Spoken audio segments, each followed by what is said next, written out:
Las noticias, protagonistas y tendencias del momento con César Miguel Rondón en Conexión. La voz que cuenta la historia mientras ocurre. Buenos días, buen lunes, buena semana a todos ustedes. Les habla César Batiz, director del Pitazo, y estoy acá durante, de acá al jueves, o miércoles realmente, haciéndole el quite a César Miguel Rondón, a nuestro amigo, colega y tocayo, durante unos días que se tomó por asuntos familiares. Soy César Batiz, director de El Pitazo.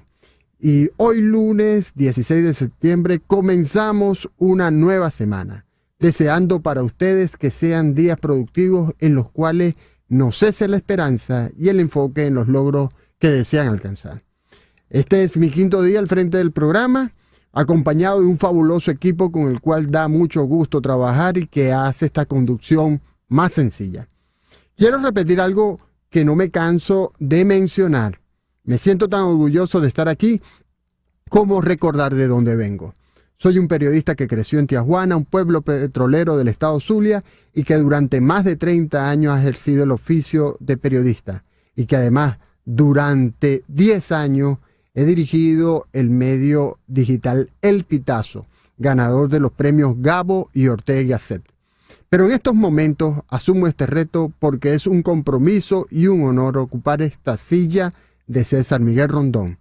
Aquí estoy al servicio de ustedes, dispuesto a compartir información con cada uno de ustedes y también recibir sus recomendaciones, sugerencias y saludos. Recuerden que pueden sintonizarnos por Éxito 107.1 FM, la radio del sur de Miami, territorio Éxitos.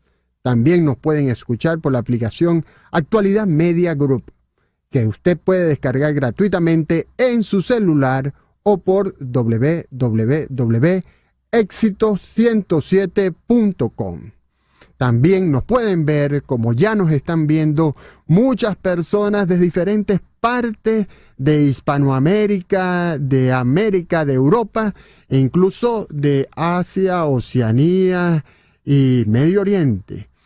Nos pueden ver, bueno, Medio Oriente también forma parte de Asia, no vaya a ser que digan por allí, bueno, pero Asia, Medio Oriente también es Asia, pero lo que pasa es que estoy mencionando Medio Oriente porque hoy tenemos un invitado del Medio Oriente, pero bueno, nos pueden ver, le decía, en conexión y en conexión a través del canal de César Miguel Rondón en YouTube, donde ya desde este momento tenemos diferentes comentarios de la audiencia. Y fíjense que voy a hacer referencia a uno que me llamó mucho la atención cuando lo veíamos esta mañana, y se trata de Hugo Boscán, que saluda desde Játiva, Valencia, España.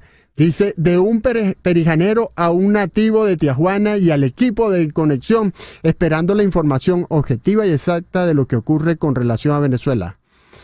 Esto me recuerda a una perijanera muy famosa también, Milagro Socorro, colega periodista, escritora y por supuesto una amiga también de Perijá, y siempre estamos en un debate diciendo que es mejor Perijá o Tijuana. Bueno, eso ya es un debate permanente entre Milagro Socorro y yo. Henry Moreno Hernández, buenos días desde Atlanta, Georgia, con un sol resplandeciente. Les deseo feliz inicio de semana para todo ese gran equipo y mucha fe en mi Venezuela. Douglas Isturi, muy buenos días, un gran saludo a todos desde El Salvador. Xavier Miguel, buenos días César Ramón, saludos de Barcelona, España, y os deseo a ti y al equipo en Conexión una semana extraordinaria. Mucho gusto, Xavier, nuevamente por acá, nombrándome por mi nombre y mi apellido, perdón, por mi segundo nombre, algo que no muchas personas suelen hacer. Juan Acuña, muy buenos días desde Fort Pierce, Florida. Feliz comienzo de semana saliendo.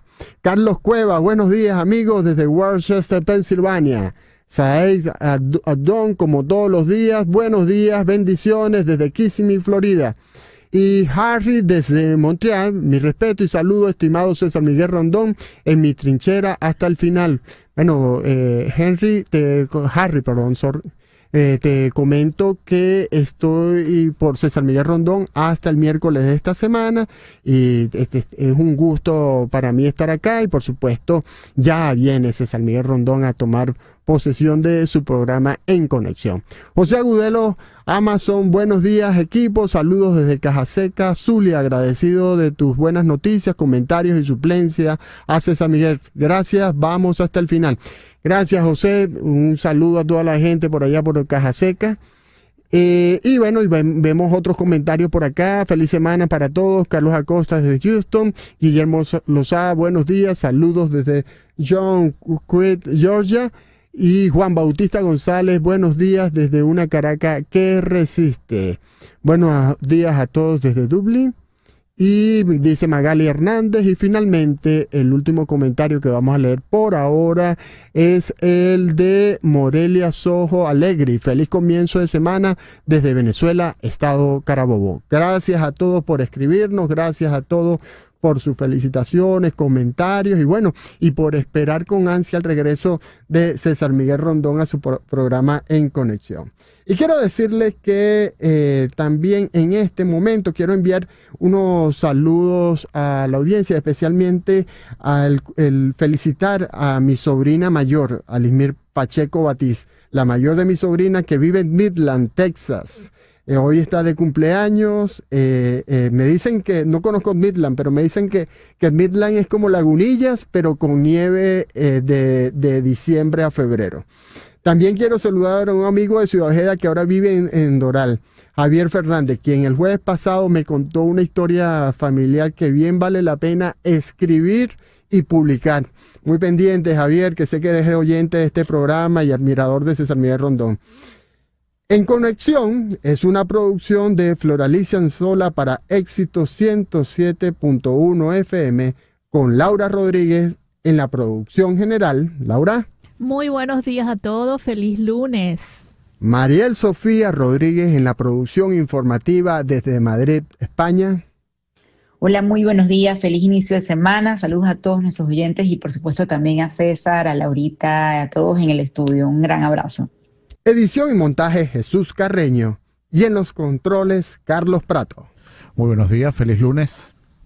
Bueno, buenos días a todos, como lo he dicho siempre, es un gran equipo el que nos acompaña y el que me permite a mí, a César Batiz, hacerle este quite a César Miguel Rondón, quien se encuentra atendiendo asuntos familiares.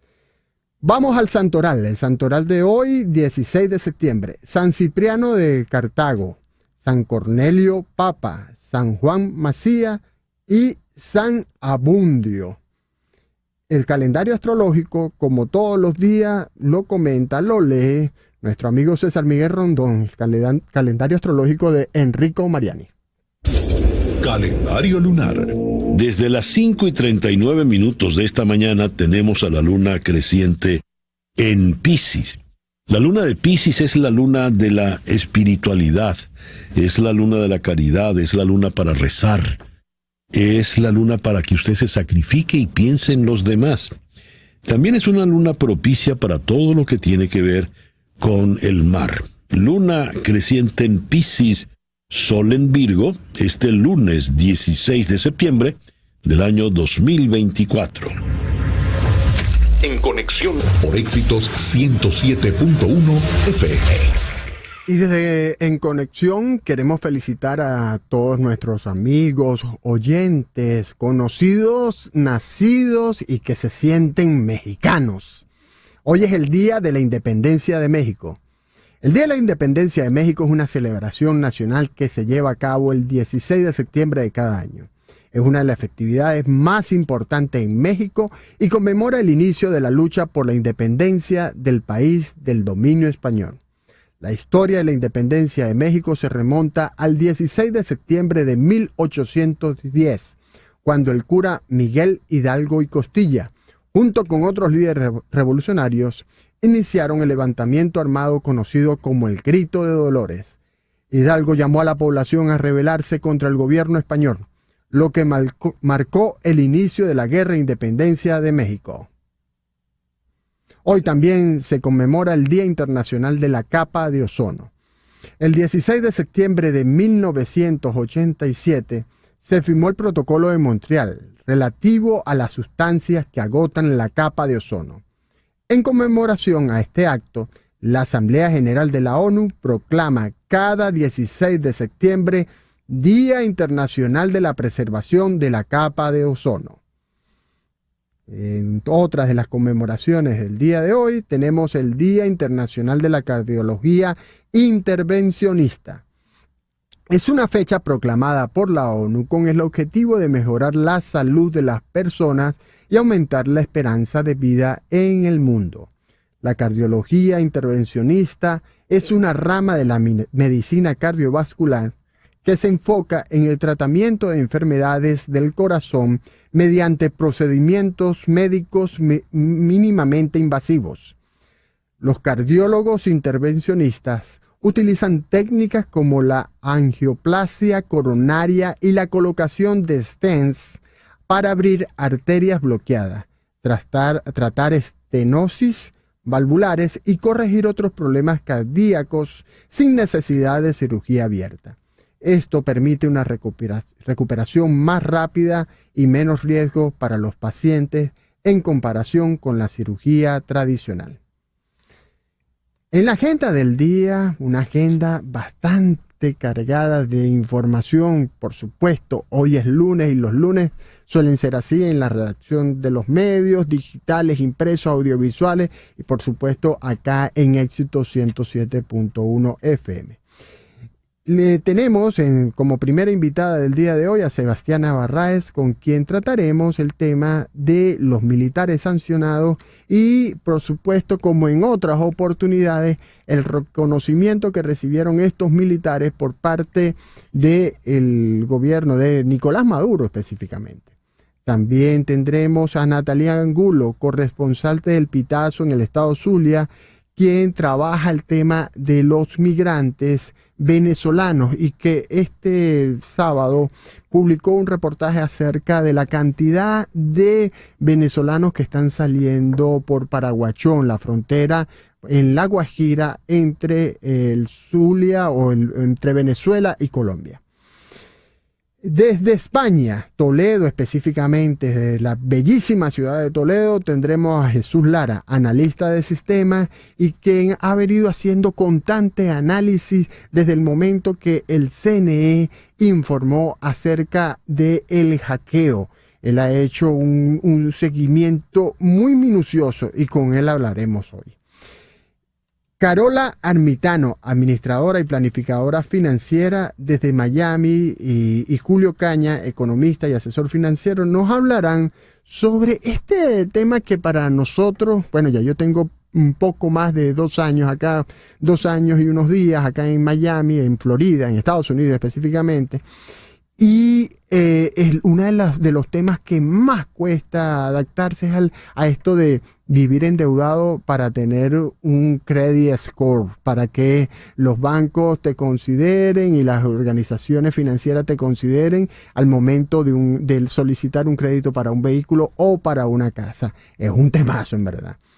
Otro de nuestros invitados será Juan Pablo Guanipa, con quien hablaremos acerca de la organización de esta manifestación para el 28 de septiembre. Juan Pablo Guanipa, uno de los políticos venezolanos más perseguidos en la actualidad por el gobierno de Nicolás Maduro.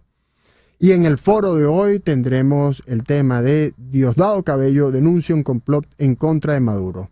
Según Cabello, hay en marcha una operación llamada Grande con la que se pretendía meter en el país más de 400 armas transportadas desde Estados Unidos para realizar actos terroristas, entre ellos ataques a instalaciones de servicios públicos con el fin de generar caos y violencia. A este tema también dedicaremos la nota editorial. Para este foro tendremos a Alberto Rae, consultor internacional en seguridad, y Jairo Lugo Ocando, decano de la Facultad de Comunicación de la Universidad Sharjah en los Emiratos Árabes Unidos. quien es experto en propaganda de guerra. En las efemérides de hoy, 16 de septiembre de 1736, muere Daniel Gabriel Fahrenheit, físico, ingeniero y soplador de vidrio polaco de origen alemán, conocido por inventar el termómetro de mercurio y la escala Fahrenheit de temperatura. 16 de septiembre de 1848 se abolió la esclavitud en todos los territorios franceses. 16 de septiembre de 1920, en los Estados Unidos, se produce el atentado de Wall Street, en el que fallecen 38 personas y casi 400 heridos. Es el primer atentado con coche bomba. En un día como hoy, de 1924, nace Lauren Bacall, una de las grandes estrellas de la época de Hollywood, famosa por su estilo de actuación seductor y sensual y su voz ronca. Falleció en agosto de 2014, poco antes de cumplir 90 años. El 16 de septiembre de 1927 nace Peter Falk, actor estadounidense que alcanzó popularidad internacional al encarnar al detective Columbo en España, Columbo en América Latina, en una serie de televisión por la que ganó 4 Emmys y un Globo de Oro. En 1931, en México, nace Silvia Pinal, actriz, productora y política mexicana, madre de la cantante Alejandra Guzmán. 16 de septiembre de 1941 se funda el periódico Últimas Noticias, periódico en el que, por cierto, trabajé y que formé parte de la unidad de investigación, pero en el cual tuvimos yo que particularmente salí en mayo del 2014, luego de que el gobierno, a través de testaferros, entre esos Víctor Vargas, expresidente del BOD, compró este medio de comunicación que fue tan importante en Venezuela. 16 de septiembre de 1947 nace Enrique Krause, editor, historiador y ensayista mexicano, quien hoy cumple 77 años. El 16 de septiembre de 1955, en Argentina, los militares derrocan al gobierno de Juan Domingo Perón dentro de la autodenominada Revolución Libertadora. Es un día como hoy, pero en 1956, nace David Copperfield, ilusionista estadounidense considerado uno de los mejores en su género y pionero en la magia moderna. El 16 de septiembre de 1959, RCTV emite el primer episodio de La Radio Rochela, creado por el actor, humorista, libretista y conductor, además director argentino nacionalizado venezolano, Tito Martínez del Bosch. El 16 de septiembre de 1976, en La Plata, Argentina, sucede la Noche de los Lápices. Varios estudiantes de secundaria que luchaban por la implementación del boleto estudiantil gratuito son secuestrados, torturados y asesinados por agentes de la dictadura.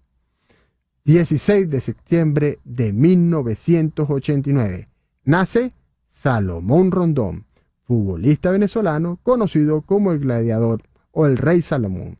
Está cumpliendo 35 años y, por cierto, está embarcado en la búsqueda de su segura última oportunidad para ir a un mundial. En las efemérides musicales, el 16 de septiembre de 1921 nace Jon Hendrich, cantante y letrista de música jazz estadounidense.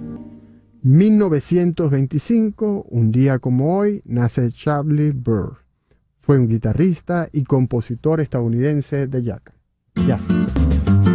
Desafinado se llama este tema de Charlie Byrd, que suena más a una bossa nova. Murió en 1999 a los 74 años. 1925, 16 de septiembre de ese año, nace una gran estrella de la música, B.B. King, músico, cantante y compositor estadounidense. Es conocido como el rey del blues, considerado como uno de los músicos de blues más influyentes de todos los tiempos. Escuchamos al maestro del blues interpretando The Thrill Is Gone. El editorial con César Miguel Rondón. Para no perder la costumbre, a esta hora vamos con el editorial, pero comentado y leído por mí, por César Batiz. Para iniciar este comentario editorial me voy a remontar a una nota publicada el 21 de octubre del año 2002. Sí, hace casi 22 años. Resulta que en esa ocasión Hugo Chávez denunció que estuvieron a punto de atentar contra su vida cuando regresaba desde Europa en un vuelo que debía aterrizar en el aeropuerto de Maiquetía. Contó Chávez que los servicios de inteligencia descubrieron una bazuca en un kiosco, acompañada de una nota con las supuestas órdenes de actuación del ejecutante del presunto atentado. Eso ocurrió en el momento en que se anunciaba el inicio del paro petrolero. De aquel hecho no se tuvo más noticia, pero quedó como una referencia constante del oficialismo en contra de la oposición. Este sábado 14 de septiembre, Diosdado Cabello, en su posición de ministro de Interior y Justicia, denunció el ingreso a Venezuela de 400 fusiles provenientes de Estados Unidos y la detención de unas 14 personas, entre ellos 2 españoles, un estadounidense, un checo y al menos 10 venezolanos. Identificó todo como el preparativo para un atentado contra Maduro, Delcy Rodríguez y el mismo Diosdado Cabello, así como acciones contra servicios públicos y otras áreas del país, en el cual participarían la CIA y el Centro Nacional de Inteligencia. Acusación, por supuesto, negada por los gobiernos de Estados Unidos y España. En el caso de los venezolanos, resalta el nombre de Manuel Alejandro Borges Colina, detenido el 14 de agosto en San Jacinto, Maracaibo, estado Zulia. Un joven comerciante que vende maíz desgranado en un kiosco en la calle de ese sector. Ahora lo acusan de ser parte de la organización encargada del ingreso de las armas y de preparar atentado en contra de los opositores resguardados en la Embajada de Argentina en Caracas. Al ver la presentación de Diosdado Cabello, se observa el esfuerzo por mostrar una estructura delictiva transnacional en la cual cada señalado tiene un papel que jugar. Pero acostumbrarnos como estamos a los montajes oficialistas sobre atentados contra Chávez y Maduro, debemos preguntarnos si esto se trata solo de identificar a enemigos internos y externos o acusar a España y Estados Unidos para obligar a Maduro a aislarse aún más de la comunidad internacional. Vamos ahora a una breve pausa y enseguida regresamos con las principales noticias de este día por Éxitos 107.1 FM y por el canal YouTube de César Miguel Rondón en Conexión. César Miguel Rondón en Conexión. Una pequeña pausa y ya regresamos con César Batiz, director del Pitazo, haciéndonos el quite en estos días aquí en el programa En Conexión. Por Éxitos. Vivir así es morir de amor, es el tema que escuchamos. ¿Cómo no recordar ese tema? Por lo menos los que tenemos de 50 años, un poquito más arriba, ¿no? Aunque he escuchado a jóvenes, he visto a jóvenes escuchando este tema. Bueno, y seguimos acá en Éxito 107.1 FM y también por el canal de César Miguel Rondón en YouTube. Les habla César Batiz, quien le está haciendo el quite a César Miguel Rondón durante estos días que el colega, amigo y tocayo se ha tomado para atender asuntos familiares. Vamos ahora a leer las noticias con las que comenzamos esta semana. Ya decía que es una semana llena de noticias. Vamos con esta y dice: Estados Unidos y España negaron su participación en un supuesto plan conspirativo denunciado este sábado por Diosdado Cabello, que acusó a ambos países de enviar a Venezuela mercenarios y agentes de inteligencia para cometer actos terroristas. España, a través de su Ministerio de Exteriores, desmintió este domingo que esté implicada en esa operación de desestabilización política en Venezuela y rechazó rotundamente cualquier insinuación al respecto.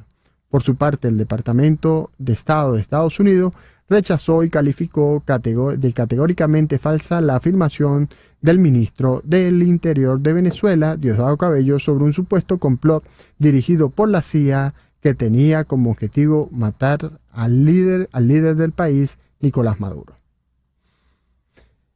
El opositor Juan Pablo Guanipa señaló a Diosdado Cabello de ser un experto en acusaciones falsas, luego de que el ministro de Interior de Nicolás Maduro lo vinculó a él y a otros dirigentes de la Mesa de la Unidad de encabezar una presunta nueva conspiración internacional para llevar a cabo actos terroristas en el país. Esto lo leemos de Efecto Cocuyo. El pitazo nos trae: el canciller venezolano Iván Gil catalogó como vocero del mal al alto representante de la Unión Europea para Asuntos Exteriores, Josep Borrell, luego de que éste calificó como dictatorial y autoritario al gobierno de Nicolás Maduro. La líder de la oposición, María Corina Machado, convocó este sábado a una movilización global el próximo 28 de septiembre, cuando se cumplen 2 meses de las controvertidas elecciones presidenciales. A través de un post publicado en X, explicó que la manifestación tiene el objetivo de pedir el reconocimiento mundial de Edmundo González Urrutia, exiliado desde el 8 de septiembre en España como presidente electo, y exigir el cese de los crímenes de lesa humanidad.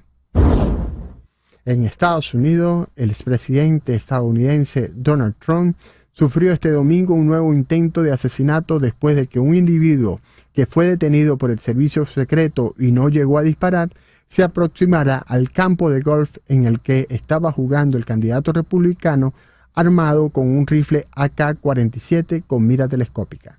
La Oficina Federal de Investigación confirmó que lo sucedido en el Trump International Golf Club de West Palm Beach, Florida, está siendo investigado como un aparente intento de asesinato. CNN reporta que el presidente Trump está a salvo tras disparos en sus inmediaciones. No hay más detalles en este momento, dijo el portavoz de la campaña de Trump, Stephen Chung, en un comunicado que no proporcionó detalles adicionales. NBC News dijo que la vicepresidenta Kamala Harris condenó la violencia política tras el aparente intento de asesinato de Trump de este domingo. Estoy profundamente perturbada por el aparente intento de asesinato del expresidente Trump de hoy. Mientras recopilamos los hechos, seré clara. Condeno la violencia política. Todos debemos hacer nuestra parte para garantizar que este incidente no conduzca a más violencia.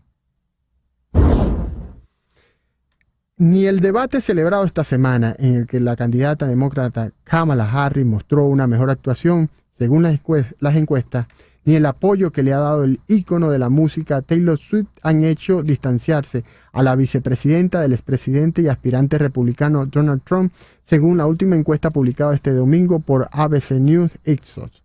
Así, mientras que antes del debate Harris aventajaba a Trump en 4 puntos según esta encuesta, 50% frente al 46%, tras el debate que se celebró en Filadelfia el pasado martes, Harris le saca 5 puntos, 51% frente a 46%, con un ligero cambio de 1 punto. 5 días después de que el ícono de la música Taylor Swift dijera que va a votar por a Kamala Harris en las próximas elecciones presidenciales, el candidato republicano Donald Trump afirmó este domingo que odia a la cantante estadounidense con más éxito del momento. Con un directo odio a Taylor Swift, con mayúsculas y exclamaciones, Trump se desahogó a través de su red social Truth Social contra la multipremiada artista, la más escuchada en los últimos años a nivel internacional en plataformas como Spotify. Desde México, el presidente López Obrador promulgó el domingo una enmienda constitucional por la que se reestructura todo su poder judicial, lo que supone la revisión más profunda del sistema judicial de un país jamás realizada por una gran democracia.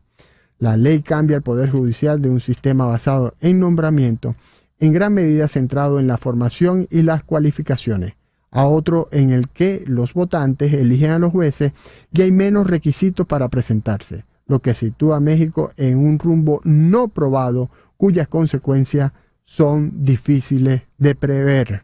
Recordemos que la semana pasada tuvimos acá a José Macías, periodista mexicano, quien nos comentó que esta reforma parte prácticamente de un capricho del señor López Obrador, quien ya está a punto de dejar el poder en México. Asesinan en Honduras a ambientalista y defensor de derechos humanos Juan López, defensor de derechos humanos, ambientalista y coordinador del Comité de los Bienes Comunes y Públicos del municipio de Tocoa, en el departamento hondureño de Colón. Murió tras varios impactos de bala por sujetos aún no identificados, confirmó a CNN uno de sus familiares que presenció el crimen y que prefirió no ser identificado. Según su pariente, López ya había recibido amenazas de muerte por su trabajo ambiental en la zona. Ahora bueno, vamos a nuestra primera entrevistada del día de hoy y tenemos el gusto de tener con nosotros a Sebastiana Barraez. Sebastiana Barraez, periodista especialista en la Fuente Militar. Bienvenida, Sebastiana. Hola César, un abrazo, un saludo para ti y para la audiencia. Muchas gracias, Sebastiana, por estar con nosotros acá en este momento. Mira, bueno, Sebastiana, pasó algo que por supuesto es costumbre. Un militar o un funcionario público es sancionado por el gobierno de Estados Unidos e inmediatamente es condecorado. Y estamos hablando en este caso de Domingo Hernández Lares, de Helio Estrada, de Joan Hernández Lares y de Adrúbal Brito. ¿Quieres contarle a la audiencia quiénes son estos generales y el por qué la sanción que les fue impuesta?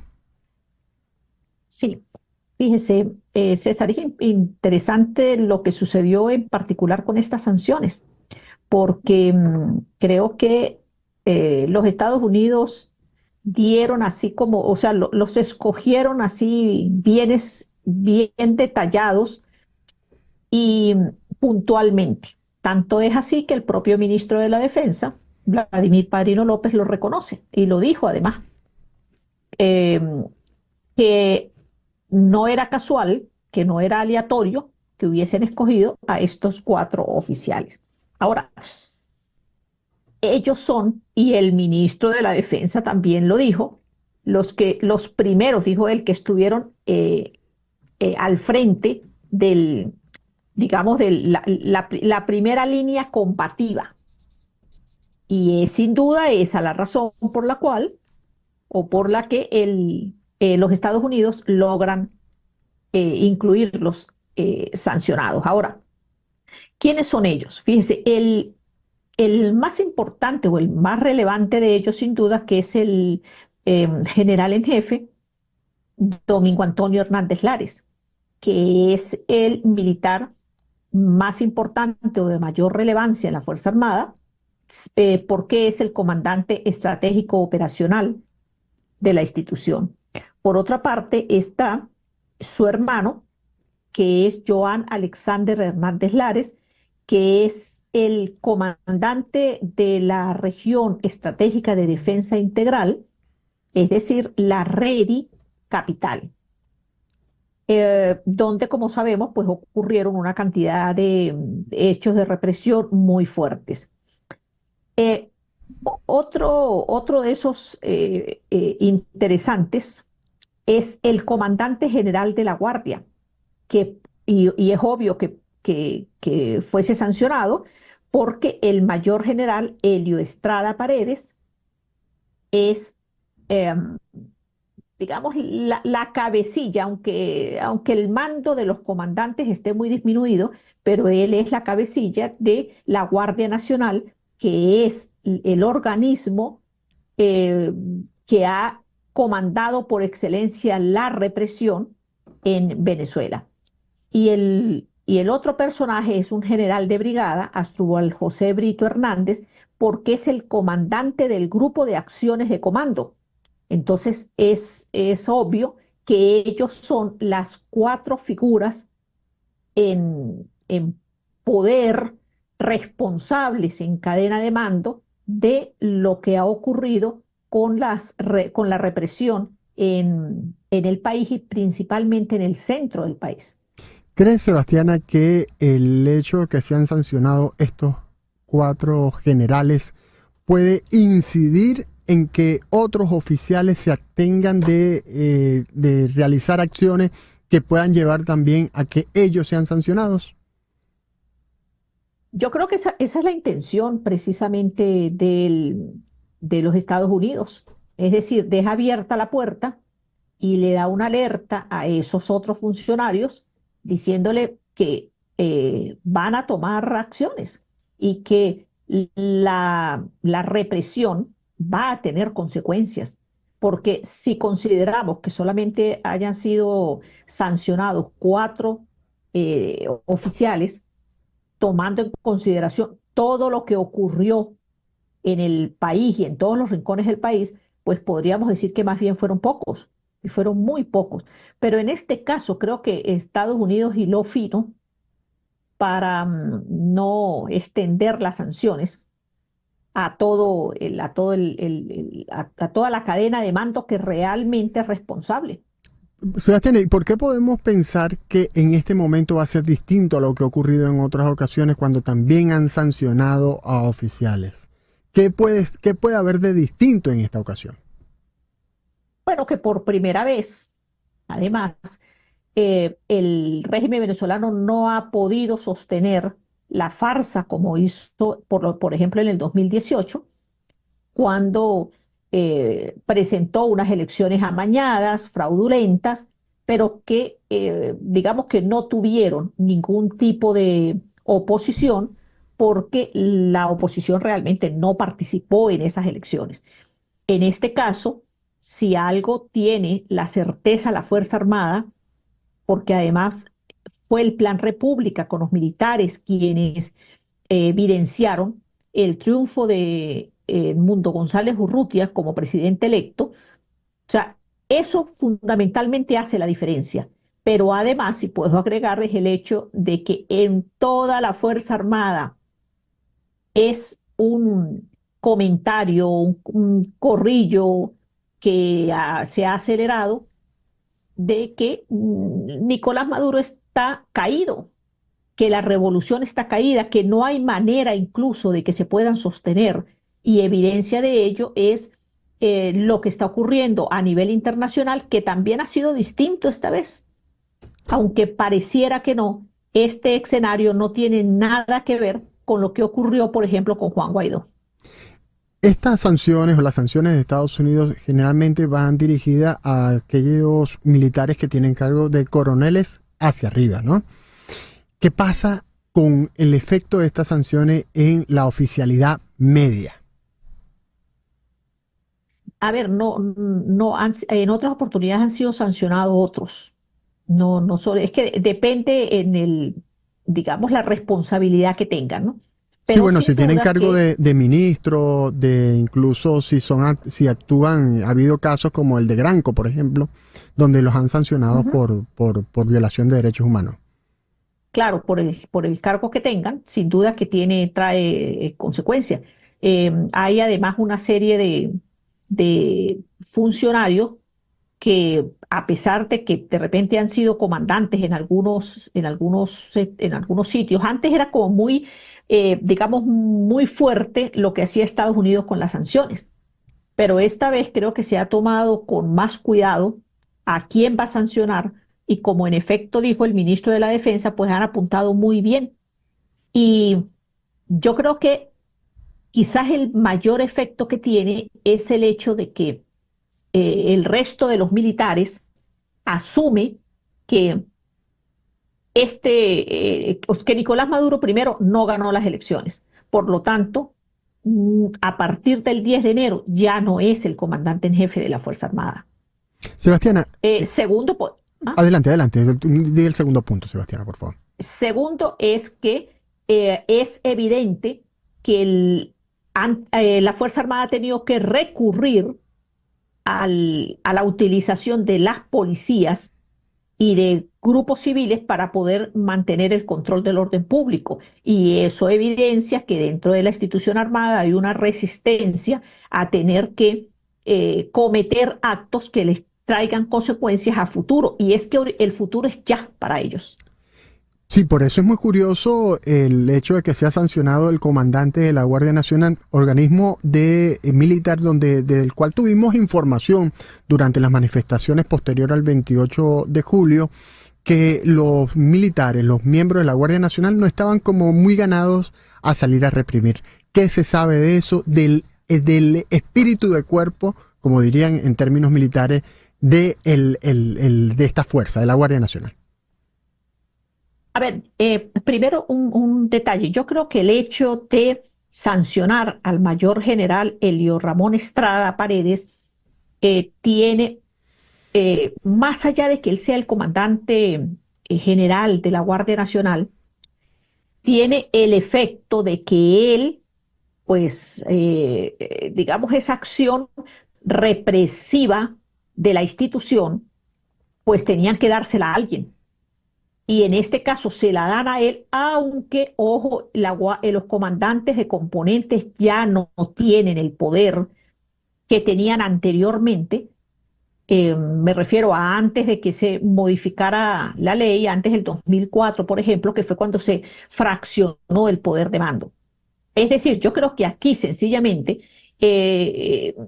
los Estados Unidos sabían que esos 4 oficiales son de los que no tienen vuelta atrás, de los que están tan comprometidos ideológicamente y en las acciones que han ejecutado, que decidieron pasarle a los 4 sencillamente una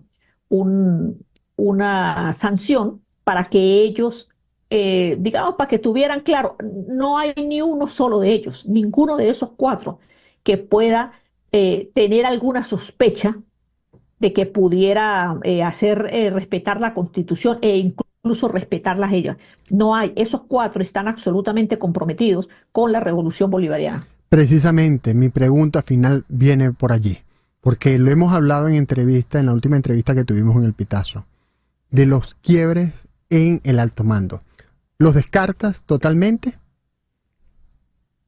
No, yo casualmente en esa entrevista decía que si bien era cierto que se había corrido el rumor, o no solamente el rumor, sino que además fue publicado de que había un quiebre en militares, pues, y dije, no es así, no es así. Hay en el alto mando militar, por lo menos de hecho, no ha ocurrido.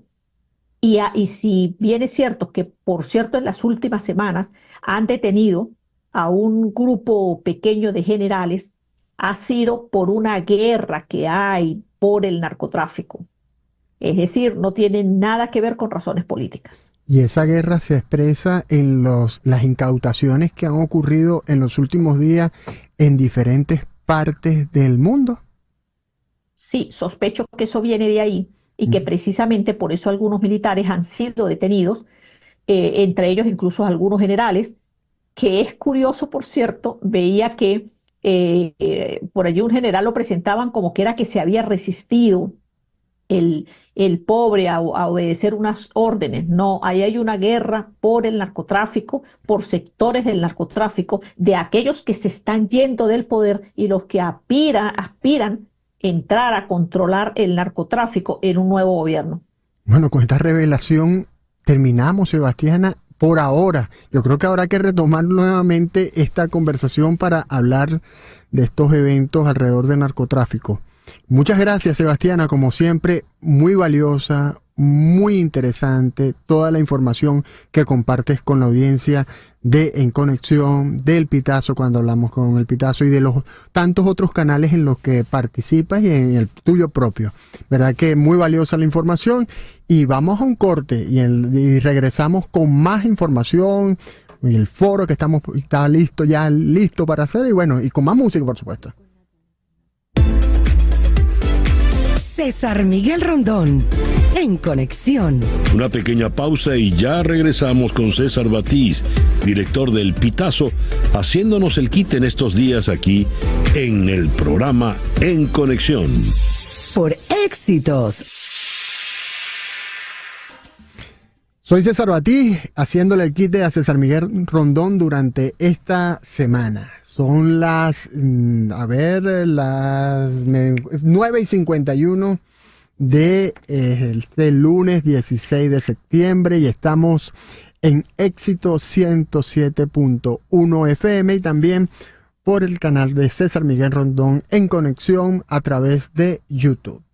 Y en este momento nos vamos hasta Maracaibo, donde se encuentra Natalie Angulo, corresponsal del Pitazo en el Zulia. Natalie, bienvenida. Hola, buenos días, gusto en saludarlos. ¿Cómo están? Natalie, este fin de semana el Pitazo publicó un reportaje que registra cómo personas están saliendo a través de la frontera de Paraguachón, la frontera de Colombia y Venezuela por el Zulia. Y la verdad es que lo que se recogió en esta nota son testimonios que revelan cómo se está incrementando el éxodo de venezolanos luego del 28 de julio. ¿Puedes contarnos lo que tú consideras más impactante de lo registrado en este reportaje? Bueno, pudimos conversar con transportistas que son los que llevan a estas personas hacia la frontera y con las cifras que maneja el terminal terrestre de Maracaibo vemos que la migración no para incluso después de las elecciones del 28 de julio. No es la misma cantidad de personas que se van en comparación con las de 2023, pero la migración sigue todos los días. Lo que ellos nos contaban es que todos los días hay alguien o muchos que se van por el Darién, que se van decididos a cruzar el Darién. Y cuando vemos las cifras, ellos nos dicen, bueno, son como 200 personas diarias que salen por esta frontera y que salen con la intención de migrar porque ellos conversan con ellos, con estas personas cuando los trasladan. Y vemos las cifras que entonces nos reporta también, que reporta Migración Panamá sobre cuántas personas, cuántos venezolanos cruzaron el Darién en agosto y son 11.000 personas, solo en agosto, un mes después de las elecciones. Natalie, y hay un testimonio de uno de los transportistas que me impactó. Él dice, yo acostumbraba a llorar cuando veía a los venezolanos que se iban por la frontera y se despedían de los familiares. Y por supuesto ellos lloraban y el conductor también lloraba. Estoy parafraseando más o menos lo que decía la nota, ¿no? Y ahora él dice, no, ya me acostumbré, ya perdí esas ganas de llorar. Sí, él dice, porque a diario dice que ven padres, niños que se quedan llorando por sus padres. Dice que la semana pasada le conmovió mucho que una niñita le decía, papi, te voy a extrañar, no te vayas. Entonces, él dice, hace meses, desde el año pasado, yo me apartaba a llorar. Ya hoy tú ves eso a diario, entonces les va como endureciendo la piel, o van normalizando esas despedidas que siguen siendo duras para cada una de las familias que se van. Y de hecho él nos comentaba que bueno, todos los días si uno va al terminal muy temprano nos vamos a conseguir con estas historias, con estas despedidas de personas que se van con dos maleticas, con dos bolsos, con lo poquito que tengan para buscar. Y lo otro es que sigue siendo como el mismo argumento, me voy porque aquí no consigo para poder vivir mejor. Entonces se van como en esa búsqueda de una estabilidad económica que no consiguen en Venezuela. ¿Cuál es la cifra de venezolanos que está cruzando a diario la frontera? Ellos hablan de 200 personas diarias al menos, que coincide con las cifras que nos dio el director del terminal terrestre de Maracaibo, que nos explica que al menos en agosto 4.125 personas salieron del terminal terrestre de Maracaibo hacia Maicao.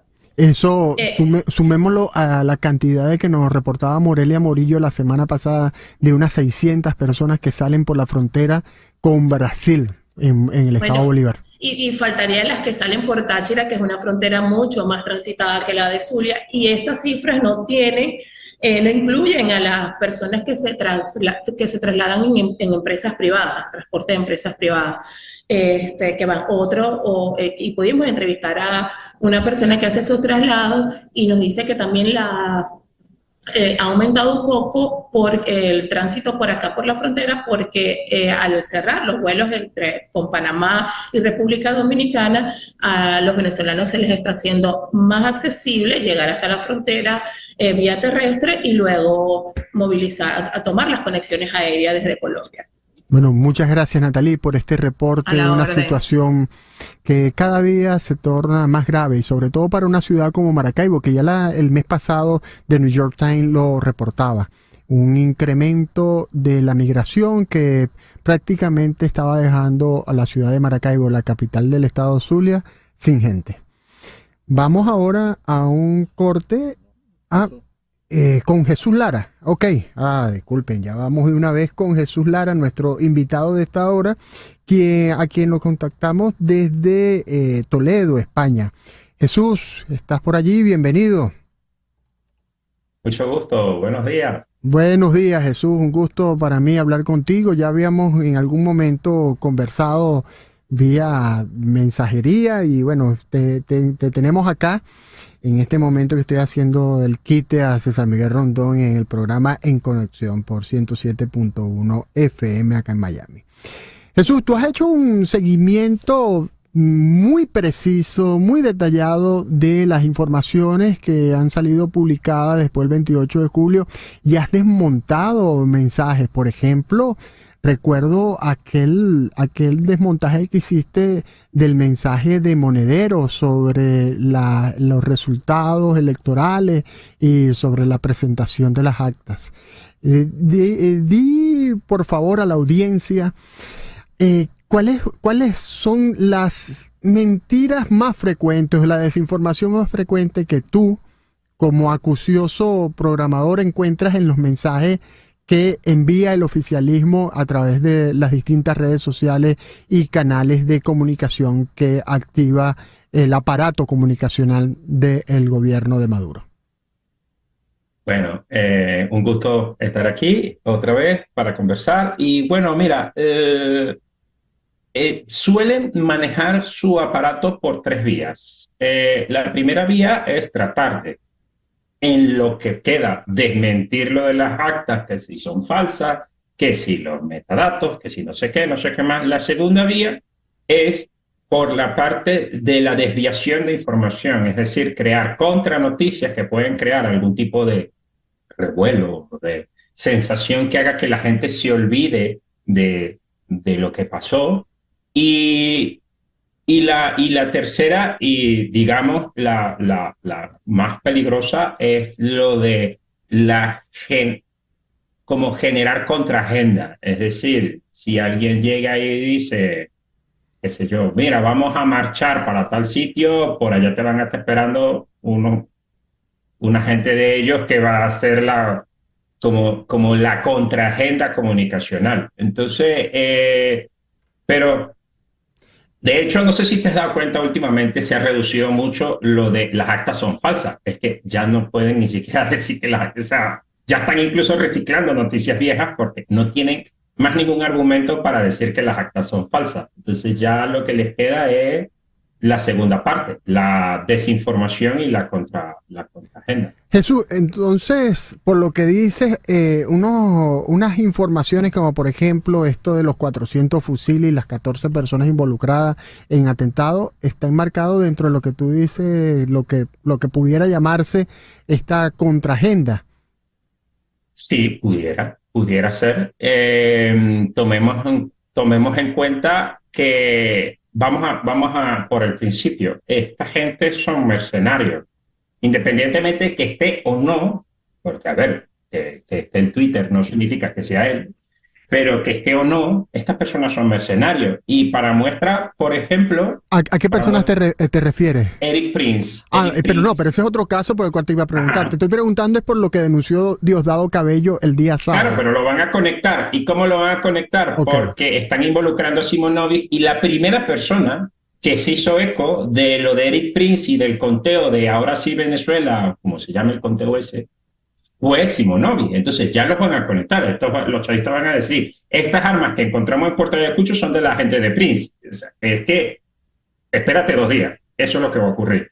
Van a decir que estos son mercenarios de esta gente y pagado por Simonovic o el que lo haya pagado. Eso es lo que va a ocurrir a partir de ahora. Te pregunto, Jesús, en este momento, ya estás hablando del caso de Eric Dean Prince, que por cierto, hoy era el día, la hora cero. Hoy era el día, hoy se anunció como el día cero. Y Eric Prince, quien es el polémico ejecutivo de una empresa de seguridad, ha dicho que está preparado para realizar una acción militar en Venezuela e incluso ha pedido que aumenten la cantidad de la recompensa por la captura de Nicolás Maduro y otros. Y pregunto, esto de que se ha llamado ya casi Venezuela, entonces lo enmarcas dentro de estas campañas para distraer la atención de lo que es fundamental en este momento en Venezuela, que es exigir el reclamo de la presentación de las actas y por supuesto el reconocimiento de Edmundo González como presidente electo el 28 de julio? Sí. Y ¿No tienes ninguna duda de ello? Ninguna. Y te lo voy a plantear y te lo voy a explicar porque es algo poco conocido de la geopolítica mundial, y es que Eric Prince no tiene nexos o contactos con el grupo Wagner. El grupo Wagner es un grupo PMC igual que antiguo Blackwater, porque ya Blackwater de hecho no existe, ¿ok?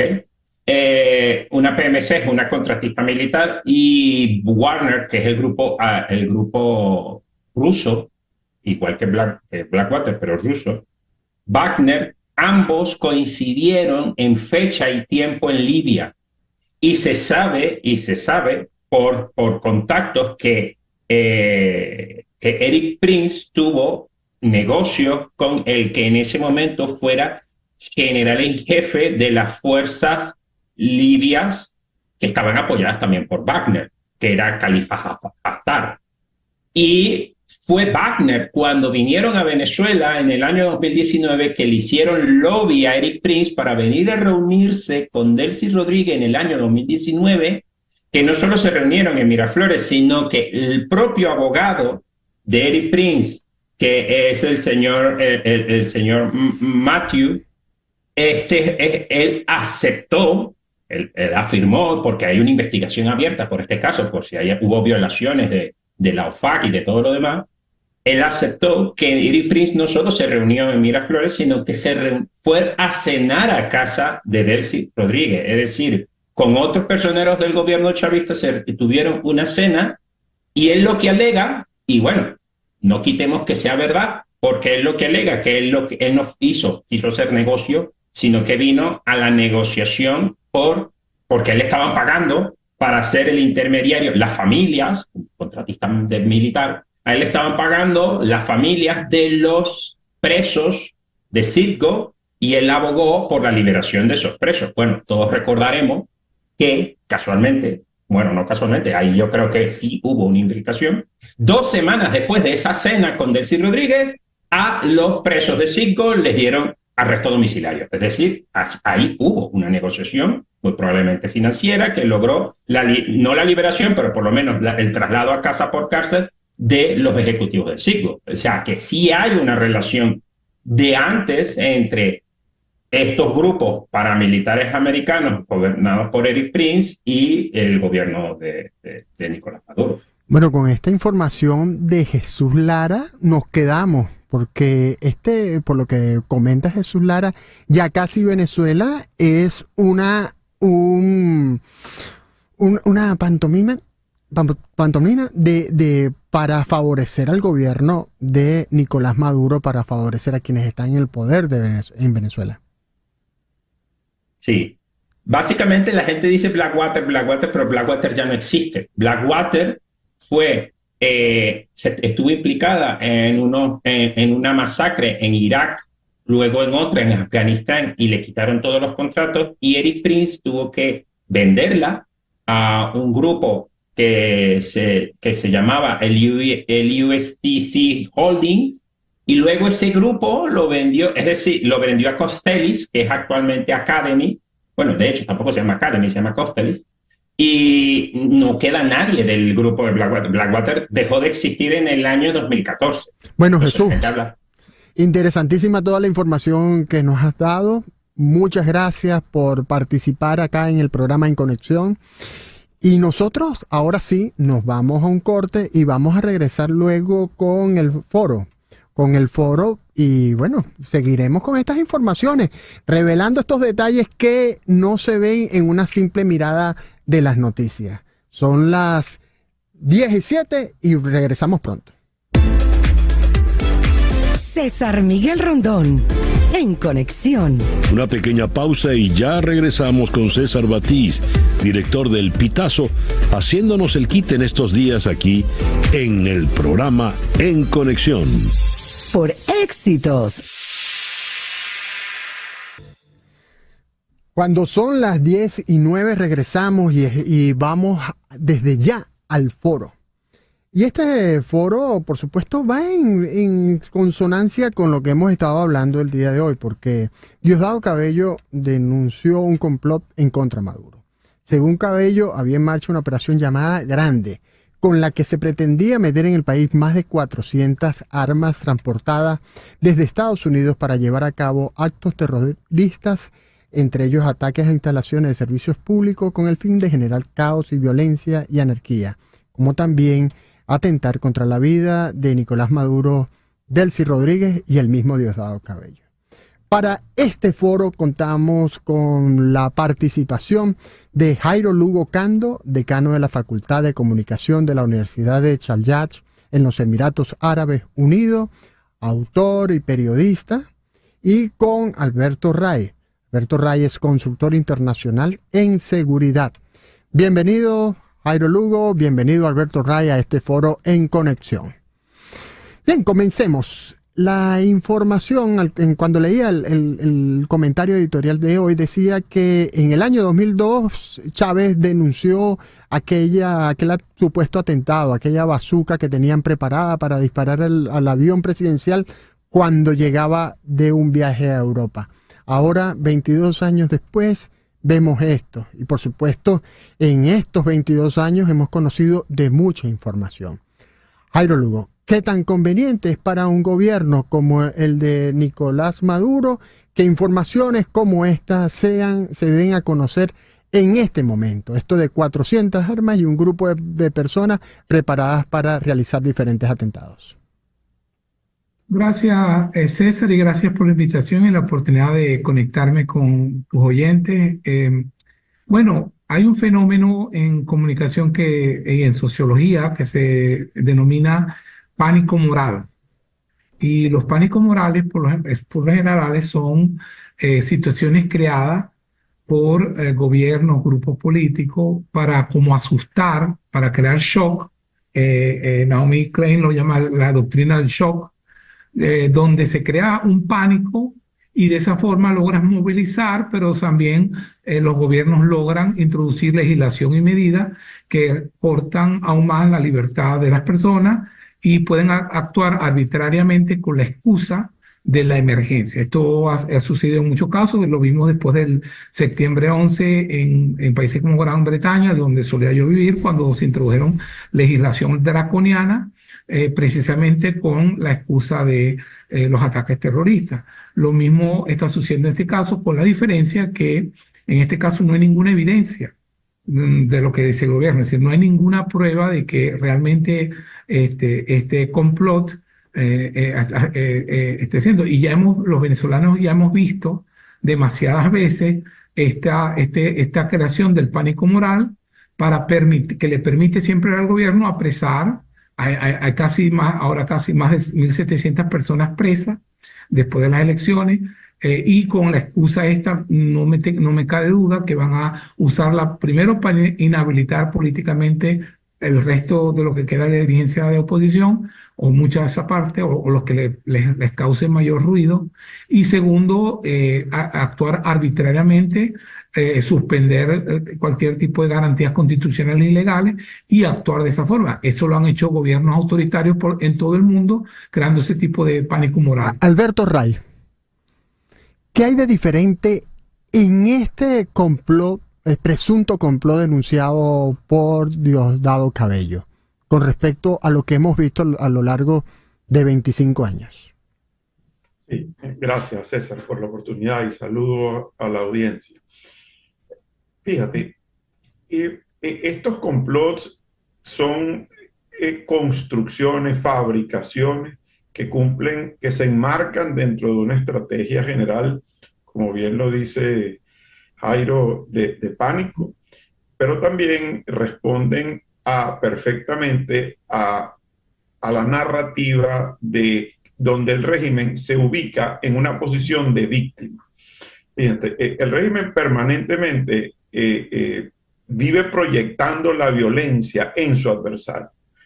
Si algo ha quedado claro a lo largo sobre todo de este último año y medio, donde el régimen no ha parado de proyectar la violencia en sus adversarios políticos, ahora, y cuando son ellos realmente los violentos, ahora fabrica todo esto en una especie de simulacro en donde todo es unilateral, no hay manera de validar absolutamente nada, no hay manera de validar que esas armas efectivamente fueron capturadas y que había un conjunto de supuestamente mercenarios ingresando al país. Unas cosas a veces hasta absurdas. Ponen a damas, a mujeres que son activistas políticas con una trayectoria larguísima a coordinar mercenarios y a decir que son las grandes facilitadoras de este proceso. La diferencia yo creo es que el régimen está en una posición mucho más comprometida de la que estaba antes. Probablemente antes lo usaba como un mecanismo de disuasión o de disuasivo para reprimir. Hoy en día también lo utiliza como para tratar de convencer a una cada vez más reducida audiencia de su parte de que ellos están siendo víctimas de una violencia internacional. Jairo Lugo, ¿qué implica que sea la figura de Diosdado Cabello, ministro de Interior y Justicia, el que realice este anuncio, considerando que ya Diosdado Cabello nos tiene acostumbrado a hacer este tipo de denuncias desde su programa Con el Mazo Dando? Bueno, recordemos que Diosdado es el que maneja el ejército, a las Fuerzas Armadas. Diosdado es el que crea los puentes entre el que distribuye, por ejemplo, los negocios que se tienen en el Amazonas, en Canaima, para las Fuerzas Armadas, donde se logra crear recursos para las élites de las Fuerzas Armadas y mantener a las Fuerzas Armadas. Es lo que está haciendo fundamentalmente. En este momento debe haber, en mi opinión, una cierta confrontación y tensión entre los hermanos Rodríguez, el mismo Maduro y Diosdado. Diosdado está estableciendo lo que uno llama en comunicación una narrativa estratégica. Yo apoyo exactamente lo que está diciendo Alberto. Se está creando una narrativa estratégica donde el que gana aquí con el poder es las fuerzas militares. Es decir, con esto puedes lograr justificar, sacar más las fuerzas militares y depender más de esto, porque en situaciones de emergencia tú recurres a las Fuerzas Armadas y no a las fuerzas civiles, a las policías, etc. Y Diosdado está aprovechando en este momento de coyuntura, está promoviendo esta narrativa porque él personalmente ve fortalecerse su propia posición y logra decirle a Maduro: yo soy la garantía. Fíjate, ya los cubanos no son la garantía, ya que es la parte de los hermanos Rodríguez, ya esto no son la garantía, yo soy la garantía, yo soy el que permite. Esta es la razón por la que a una de las primeras personas, esto estaba todo planificado. El que crea que estas elecciones no se le van a robar es ingenuo. Esto todo estaba planificado. Y está un elemento fundamental que explica esta hipótesis que yo estoy haciendo aquí, es el hecho de que una de las primeras personas que ponen presa y que desaparecen es a Rocío San Miguel. ¿Por qué? Porque Rocío San Miguel tiene una red muy importante que penetraba y creaba agujeros en la forma en que Cabello tenía esto entubado. Quien pone preso a Rocío San Miguel es Diosdado Cabello. Él está usando esta coyuntura. Él fue el primero, siempre fue el primero que hizo abiertamente aquí, mientras los hermanos Rodríguez, mientras Maduro dijeron durante las elecciones, durante el proceso electoral, dijeron, no, si, esto es unas elecciones limpias. El Cabello siempre fue muy claro: aquí no volverán, aquí no van a ganar nadie, sino nosotros, porque él sabía que se iban a robar las elecciones. Y de allí que se está fortaleciendo con esta narrativa creativa, esta narrativa estratégica, y él lo está haciendo a propósito, y por eso ponen presa a Rocío San Miguel. Alberto, esta denuncia de Diosdado Cabello ocurre 2 días antes que se llegara la hora cero de esto que se ha conocido como Ya Casi Venezuela. Este movimiento impulsado por el contratista de seguridad estadounidense Eric Spring. ¿Crees tú que tiene alguna relación Ya Casi Venezuela y esta denuncia de Diosdado Cabello? Es probable, ¿no? Es probable. Mira, estos son cosas que, como se dice en inglés, las tienen así off the shelf, ¿no? Estos son unas especies de falsos positivos que los tienen allí guardados y que cuando mejor les conviene utilizarlos, los utilizan e involucran y simplemente es complete los espacios en blanco. ¿A quiénes van a convertir en cómplices? ¿A quiénes van a comprometer en esto? Pero estos son modelos ya muy, muy probados. Esto no convence absolutamente a nadie, pero en un estado dictatorial, totalitario como el que tenemos, no hay manera de validar esto de forma independiente. Y bueno, y ellos lo desarrollan de esta forma. Es muy probable que lo hagan de esa forma. Fíjate, un detalle interesante es que los supuestos detenidos internacionales, estos mercenarios internacionales, ninguno de ellos, si bien es cierto que fueron detenidos, ninguno de ellos estaba en Venezuela en una situación o en un estado para buscar información o para hacer algún tipo de trabajo de inteligencia. Todos estaban en visita al país de forma, digamos, de turismo o simplemente cerca de la frontera. Ahí no hay forma ni manera de comprobar que que cualquiera de estos individuos estaba comprometido en alguna actividad de naturaleza subversiva o de acción en contra del régimen. Por otro lado, a mí me llama mucho la atención, esto es un régimen que se vanagloria de sus órganos de inteligencia, que vive pregonando sus fortalezas de la inteligencia y viven al mismo tiempo identificando y consiguiendo gente que ha estado a punto de cometer atentados en contra de ellos. Yo te digo, si así es, esa no es la manera. Imagínate tú introducir 400 armas en un país sin que un órgano de inteligencia sea capaz de detectarlo tempranamente. Eso no cuadra de ninguna forma. ¿Y cómo se Adelante. Sí, creo que íbamos por lo mismo, Alberto. ¿Cómo se consiguen 400 armas de este tipo para mostrarla de esta manera como la mostró Diosdado?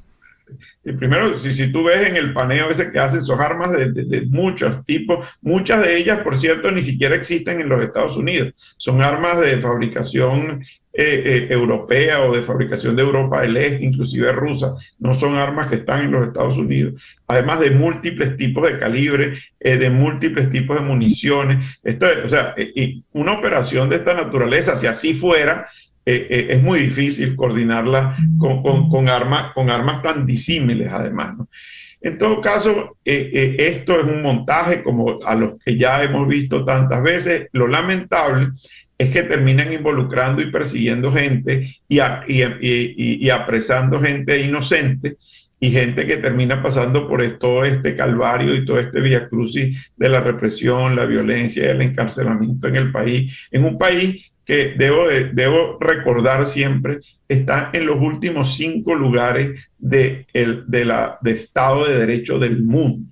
Venezuela está inclusive por debajo de Cuba en Estado de Derecho. Entonces, es un país donde las posibilidades de que haya un juicio justo, haya manera de reconocer que aquí hay inocencia, es extremadamente complicado y difícil. Muchas gracias a nuestros foristas del día de hoy, Jairo Lugo, desde los Emiratos Árabes Unidos, y Alberto Ray desde acá, desde Estados Unidos, por la información que nos han aportado en este foro que organizamos a partir de la denuncia de Diosdado Cabello, que, como dicen ambos invitados, no es más que un montaje para involucrar a gente y para reducir el Estado de Derecho, lo que queda del Estado de Derecho, lo que queda de las garantías constitucionales en Venezuela, utilizando unas armas, y me parece muy importante la respuesta de Alberto Ray, utilizando unas armas que no son precisamente armas que de fabricación estadounidense y que no son todas el mismo tipo de armas. Así que muchas gracias a nuestros foristas por esta información tan valiosa, y vamos, cuando son las 10:23 de este 16 de septiembre, a un corte. César Miguel Rondón, en Conexión. Una pequeña pausa y ya regresamos con César Batiz, director del Pitazo, haciéndonos el quite en estos días aquí en el programa En Conexión. Por Éxitos.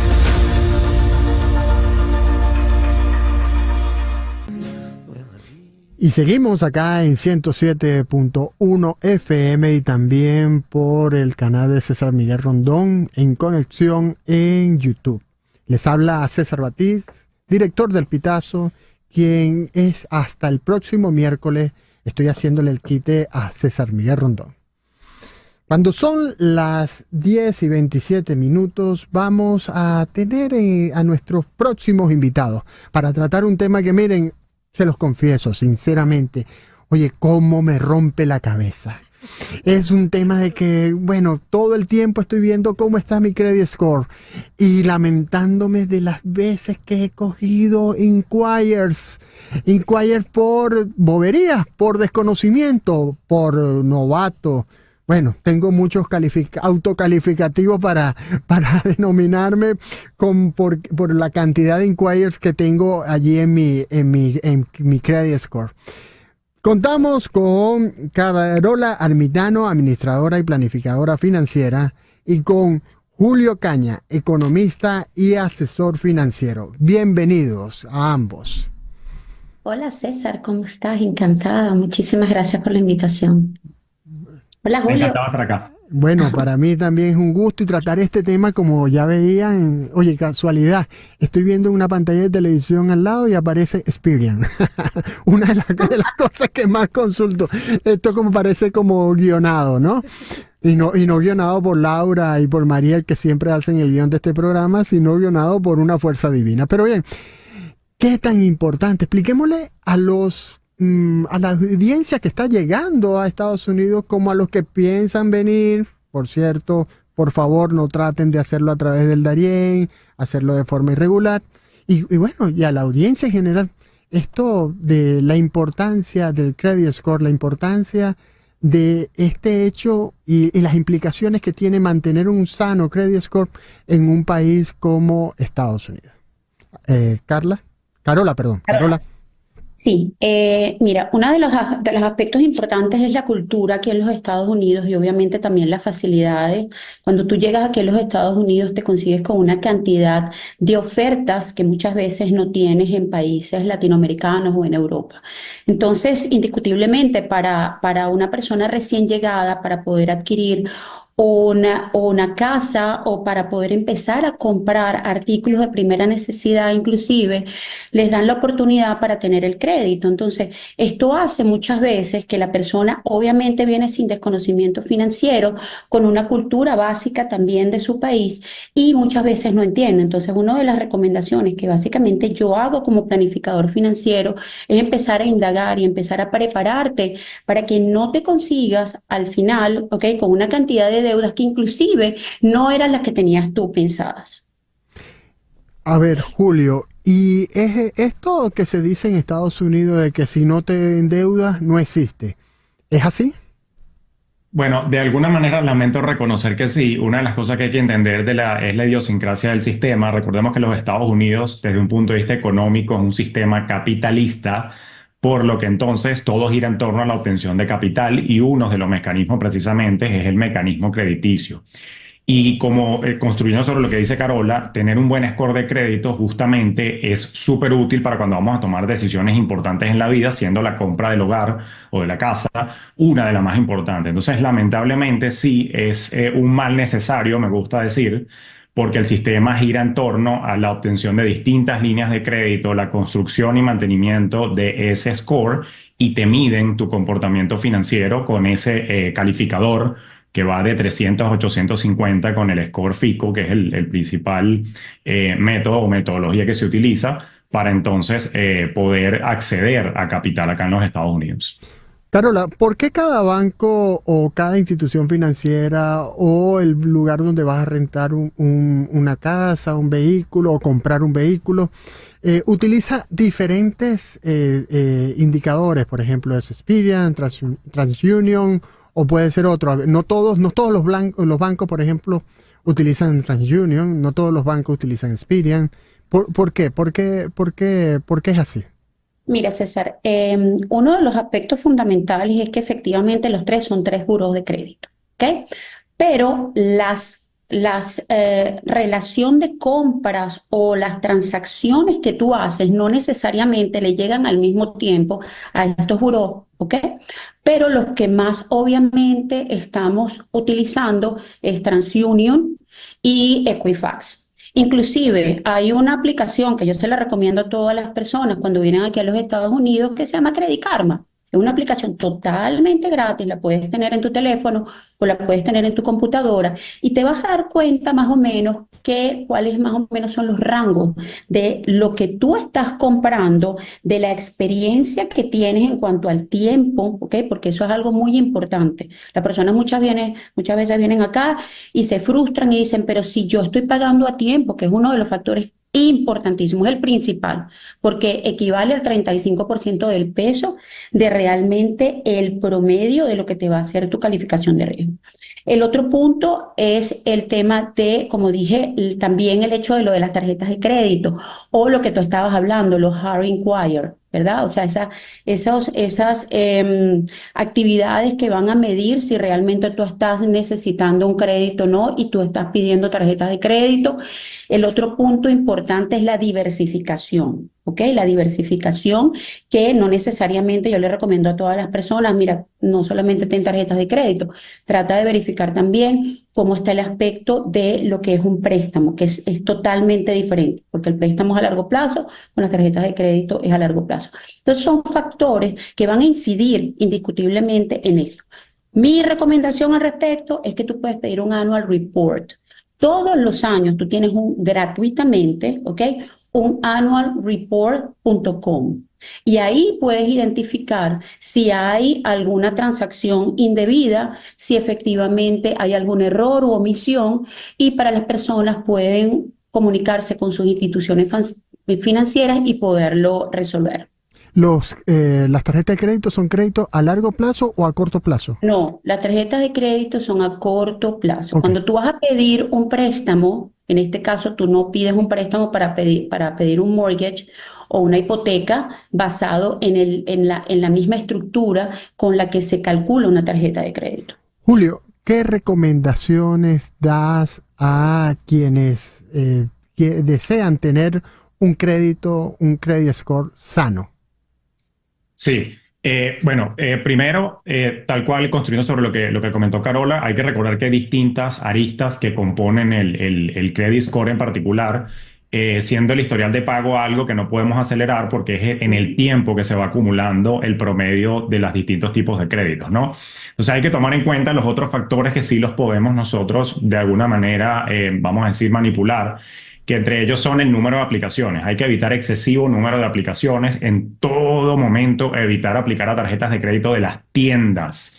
Es preferible aplicar a tarjetas de créditos de bancos de primera línea. No voy a mencionarlos para no hacer publicidad, pero todos sabemos cuáles son los principales bancos y es preferible establecer relaciones con ellos y no ir a sacar tarjetas de crédito de las tiendas en particular.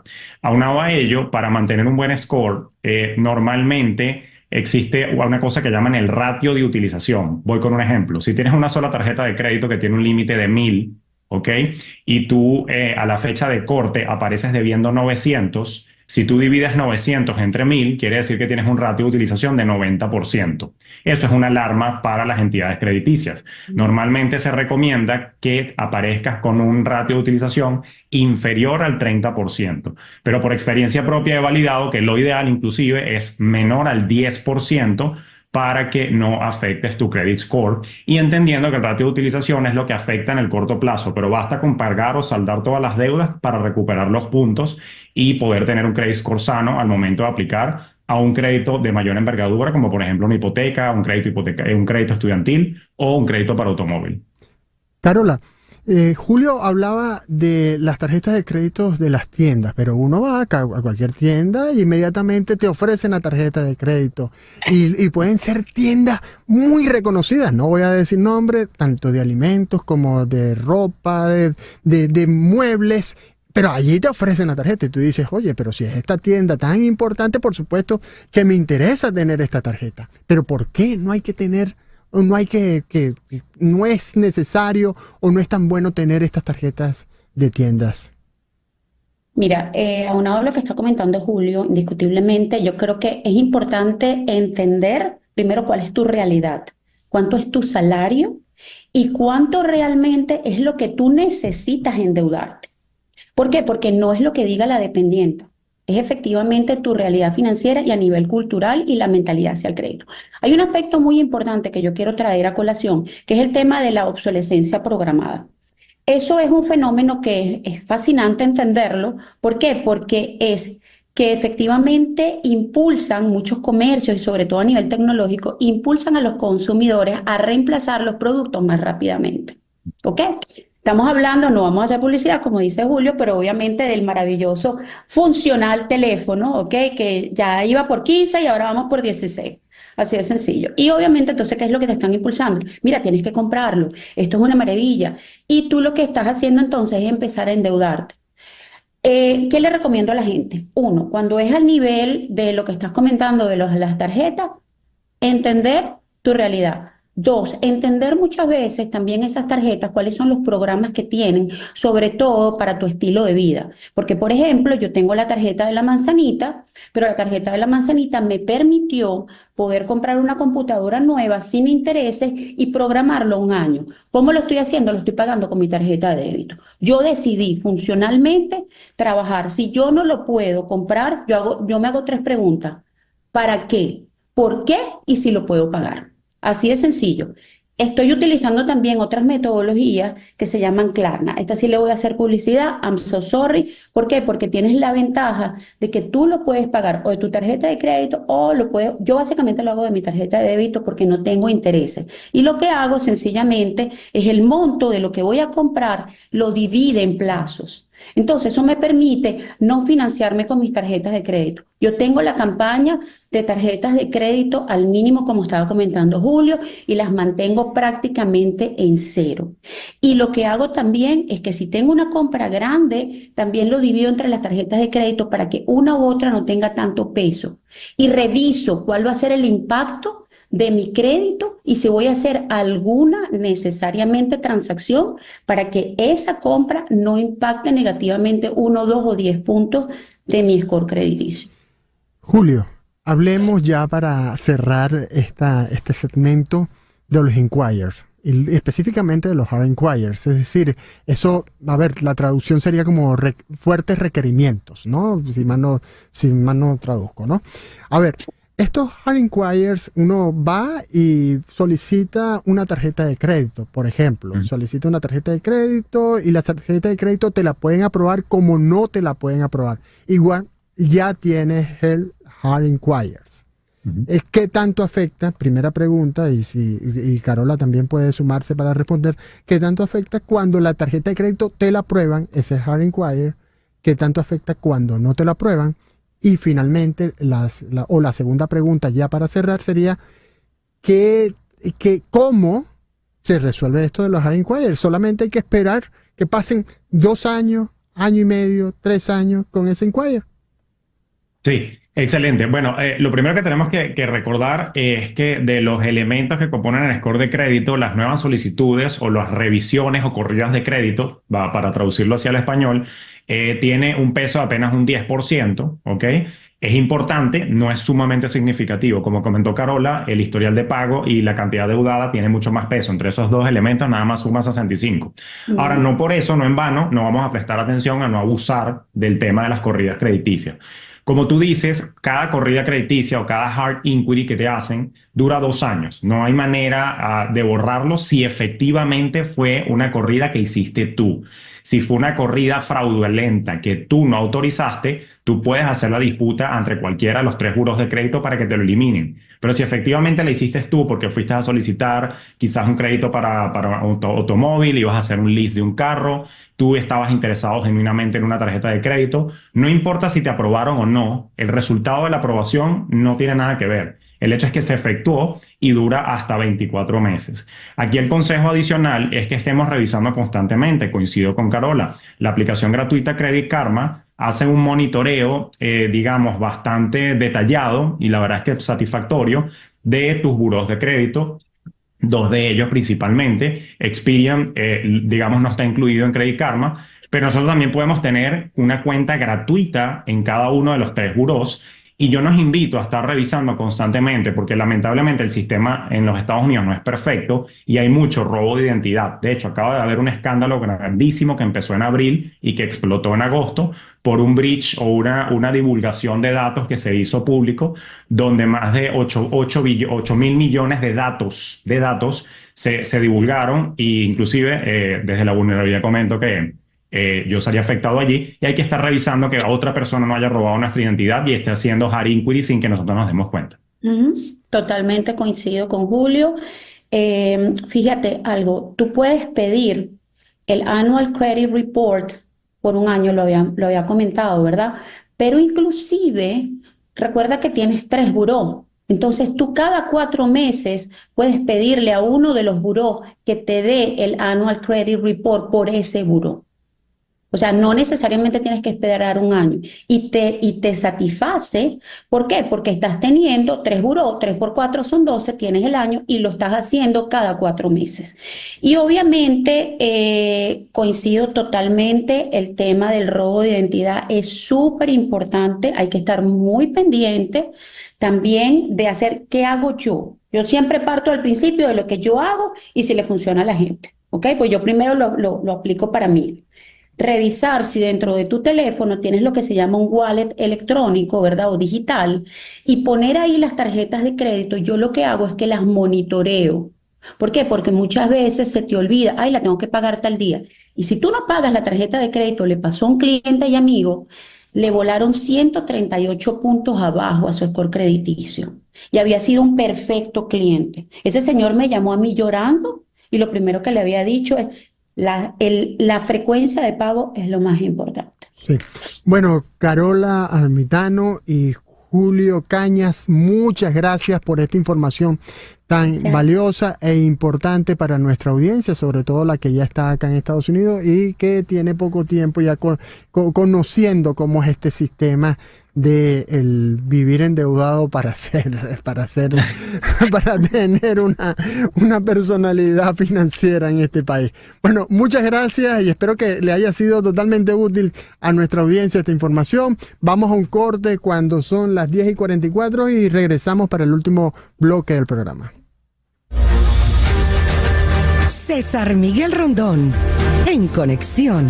Una pequeña pausa y ya regresamos con César Batiz, director del Pitazo, haciéndonos el quite en estos días aquí en el programa En Conexión. Por Éxitos. Esta noche a las 9 p.m. por TVP Network es Goy, con la periodista Goizeda Achúa, quien conversará con Frei Marcos Chef. Y a las 10 p.m. en una nueva emisión del show de George Harris, también por TVP Network. Y a esta hora tenemos a nuestro invitado en línea. Se trata de Juan Pablo Guanipa, dirigente político, quien esta semana fue nuevamente noticia porque Diosdado Cabello lo señaló como parte de este grupo de personas que estaría en contacto con quienes estaban organizando un ataque para lo cual utilizarían 400 armas que ingresaron provenientes de Estados Unidos. Juan Pablo Guanipa, por supuesto, respondió. Y esa respuesta queremos abordarla junto con otros temas en este espacio. Juan Pablo, bienvenido. Muchas gracias, César. Saludos a ti y a toda la gente que nos escucha. Juan Pablo, has dicho que ya Diosdado Cabello y el gobierno nos tiene acostumbrados a montajes informativos, montajes de atentados como este. Y en temprano, cuando leía el comentario editorial, recordaba un evento de octubre del año 2002, cuando Chávez denunció que había un atentado que habían preparado en su contra cuando venía desde Europa en un avión y que en Maiquetía lo estaban esperando para dispararle con una bazooka. Y ahora, bueno, ocurre este hecho que denunció Diosdado Cabello el día sábado. Juan Pablo, tu reacción al respecto. Bueno, en primer lugar, yo tengo todo el derecho de poner en duda todo lo que ha dicho Diosdado Cabello. Lo pongo en duda.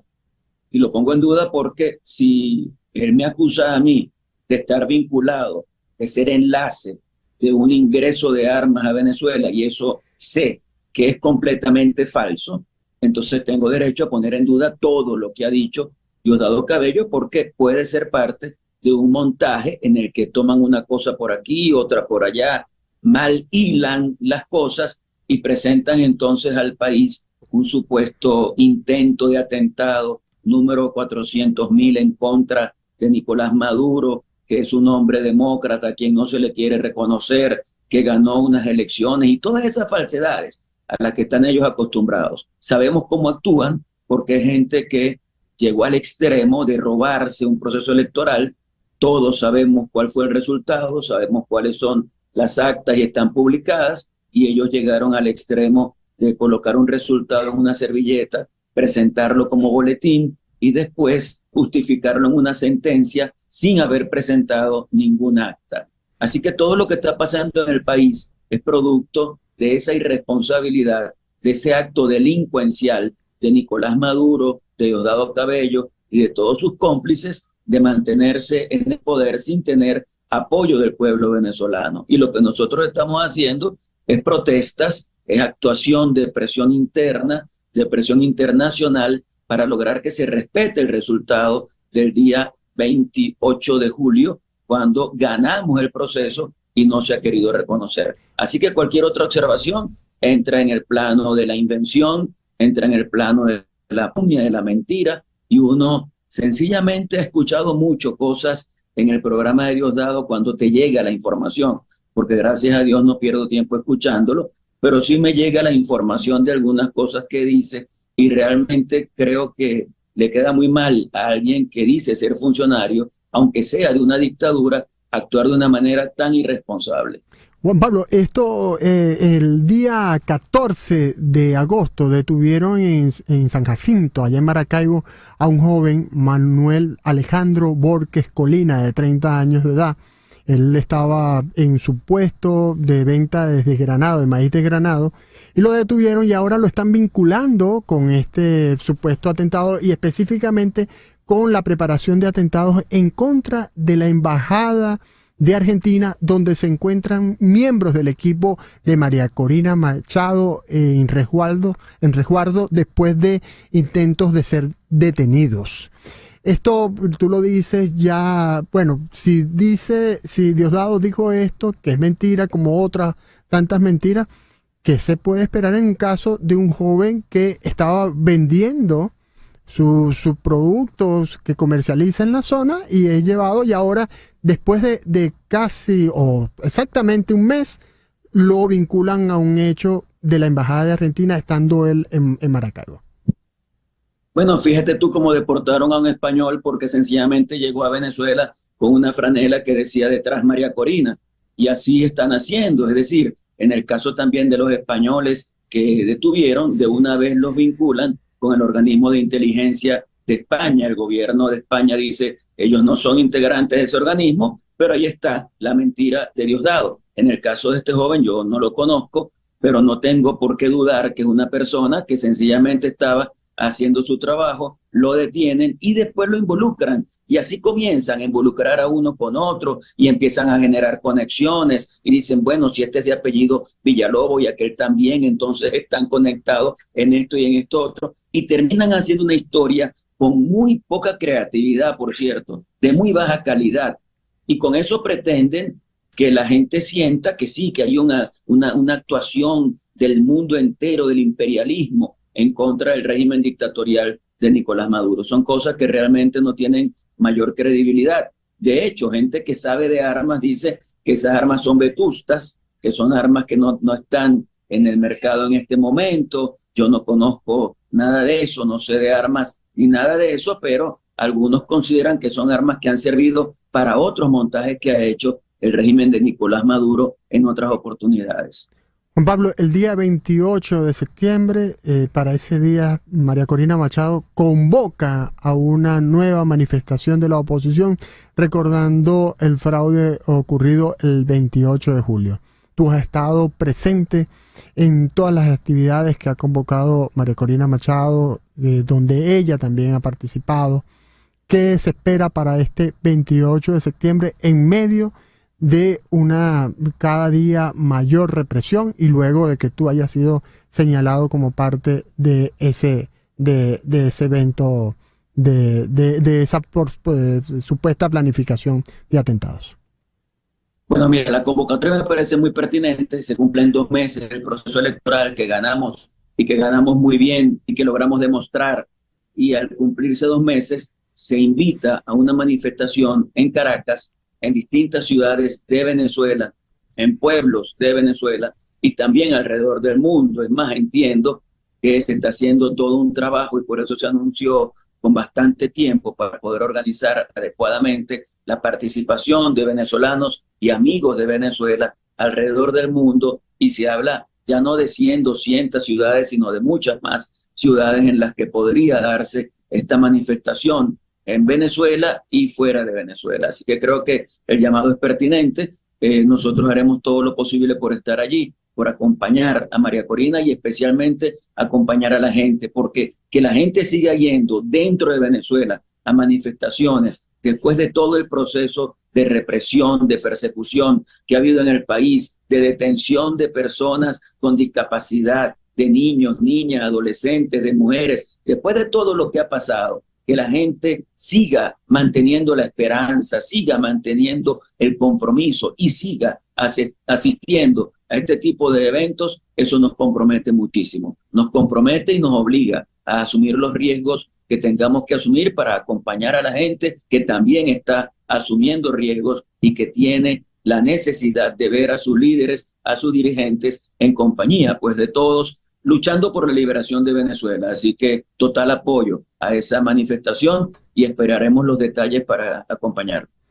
Bueno, muchas gracias Juan Pablo Guanipa, quien nos dio respuesta a los señalamientos de Diosdado Cabello y por supuesto también nos habló de esta convocatoria para el próximo 28 de septiembre, una convocatoria en Venezuela y el resto del mundo para recordar que hace 2 meses ocurrió este fraude electoral.